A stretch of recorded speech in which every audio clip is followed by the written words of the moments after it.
यह कहानी बहुत वर्षों पहले की है, जब उत्तर भारत के दूर दराज गांव कालीपुर में जीवन सरल, शांत और प्रकृति के नियमों से बंधा हुआ था।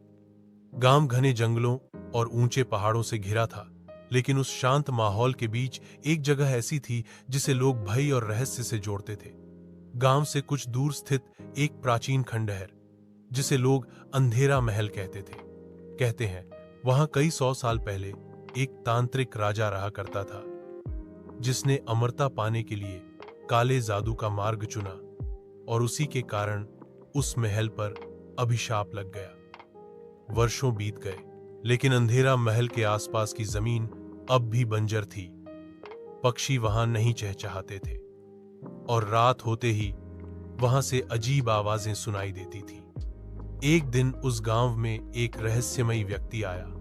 लंबा कद, काली दाढ़ी, चमकती आंखें और गहरे नीले लबादे में लिपटा उसने खुद को जादूगर जाफर कहा। उसने गांव के मंदिर के पास डेरा डाला और लोगों को दिखाने लगा कि कैसे वह बिना हाथ लगाए जलती आग को बुझा सकता है, मरे हुए कौवे को जीवन दे सकता है और बीमारियों को छूकर दूर कर सकता है। लोग हैरान रह गए और धीरे धीरे उसका नाम चारों ओर फैल गया। गांव वाले उसे साधु, तांत्रिक, यहां तक कि भगवान का अवतार समझने लगे। लेकिन गांव का पुराना पुजारी पंडित देवशरण उस पर शक करता था। उसे जादूगर की आंखों में एक अजीब सी बेचैनी और लालच दिखती थी। समय बीतता गया और जाफर का प्रभाव पूरे गांव में फैल गया। लोग उसे दान देने लगे, उसकी बातें मानने लगे और यहां तक कि बच्चों को भी उससे आशीर्वाद दिलवाने लगे। लेकिन जैसे जैसे उसकी पूजा बढ़ी, वैसे वैसे गांव में डरावनी घटनाएं शुरू हो गईं। पहले एक किसान की बेटी रात में लापता हो गई, फिर एक वृद्ध की लाश कुएं में उल्टी लटकी मिली, और इसके बाद तो हर अमावस्या की रात कोई न कोई व्यक्ति गायब होने लगा। पंडित जी ने पुरानी ग्रंथों में खोज शुरू की और उन्हें पता चला कि जाफर वास्तव में कोई साधारण जादूगर नहीं, बल्कि एक शैतानी आत्मा का पुजारी है, जो हर 100 साल में एक विशेष तिथि पर लौटता है और 100 निर्दोष लोगों की बलि देकर अमर बनने का प्रयास करता है। उसकी आत्मा को पुराने समय में तांत्रिकों ने एक अभिशप्त पुस्तक और शिलापिंड में कैद कर दिया था, जो अंधेरा महल के तहखाने में छुपा था। लेकिन अब वह वापस आ चुका था और अपने अंतिम उद्देश्य को पूरा करने निकला था। पंडित देवशरण ने गांव के कुछ बहादुर युवाओं के साथ योजना बनाई और पास के जंगल में छिपे महातंत्री अरुणानंद को बुलाया, जो एकमात्र व्यक्ति थे जिनके पास काले जादू को नष्ट करने की शक्ति थी। महातंत्री ने बताया कि जाफर को हराने के लिए त्रिनेत्र मंत्र, श्री यंत्र और अग्निकुंड की आवश्यकता होगी, और साथ ही एक शुद्ध आत्मा की मदद भी चाहिए होगी, जो उस मंत्र को बिना भय के बोले। उसी समय गांव के एक छोटे बच्चे राजू ने हिम्मत दिखाई और बोला कि वह जाफर के खिलाफ लड़ेगा, क्योंकि उसके माता पिता जाफर के कारण गायब हो चुके थे। महातंत्री ने एक विशेष यज्ञ रचाया और राजू को तैयार किया गया।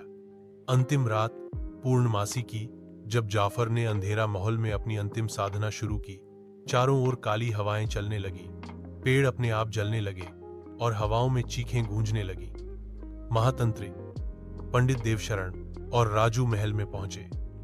वहां देखा जाफर हवा में तैर रहा था, उसके चारों ओर आत्माएं घूम रही थीं और उसके माथे पर रक्त से बना हुआ तिलक था। उसने उन्हें देखते ही हंसना शुरू किया। अब कोई नहीं बचा सकता, मैं अमर होने जा रहा हूं। कई दशक बीत गए थे। कालीपुर अब एक आधुनिक गांव बन चुका था। पक्की सड़कें, मोबाइल टावर, स्कूल और अस्पताल सब बन चुके थे।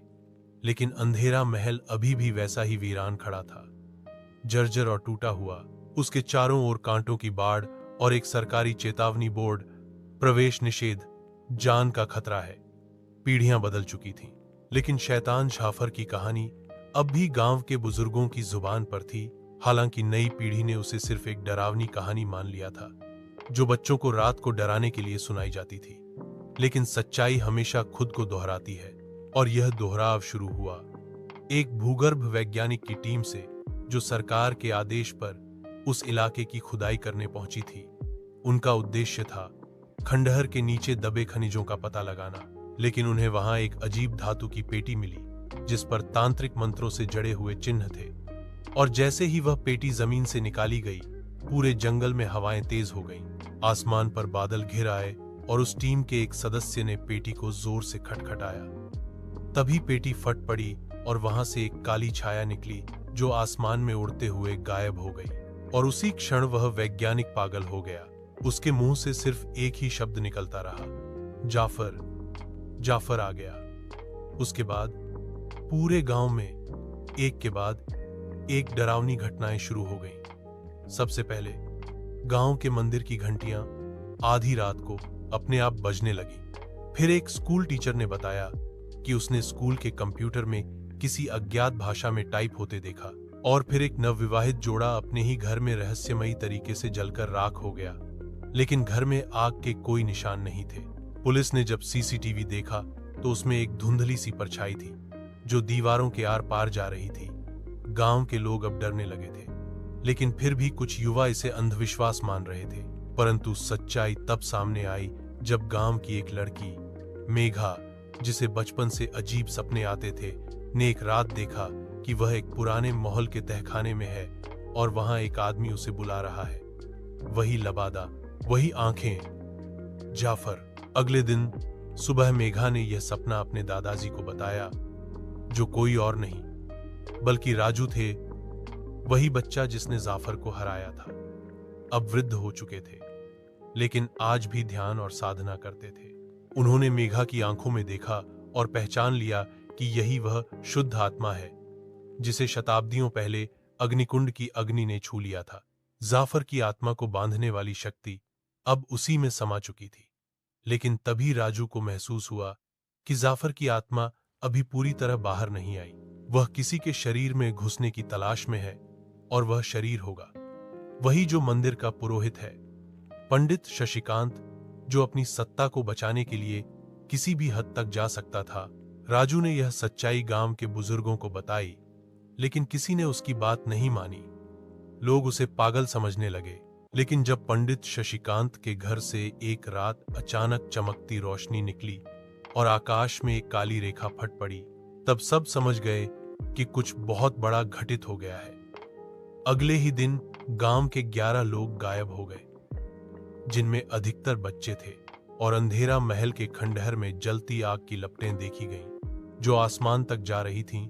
राजू ने तय कर लिया कि अब एक बार फिर से तांत्रिक युद्ध होगा, लेकिन इस बार जाफर और भी ज्यादा शक्तिशाली था, क्योंकि उसने आधुनिक तकनीक को भी अपने कब्जे में ले लिया था। उसका जादू अब इंटरनेट और मशीनों तक पहुंच चुका था। वह मोब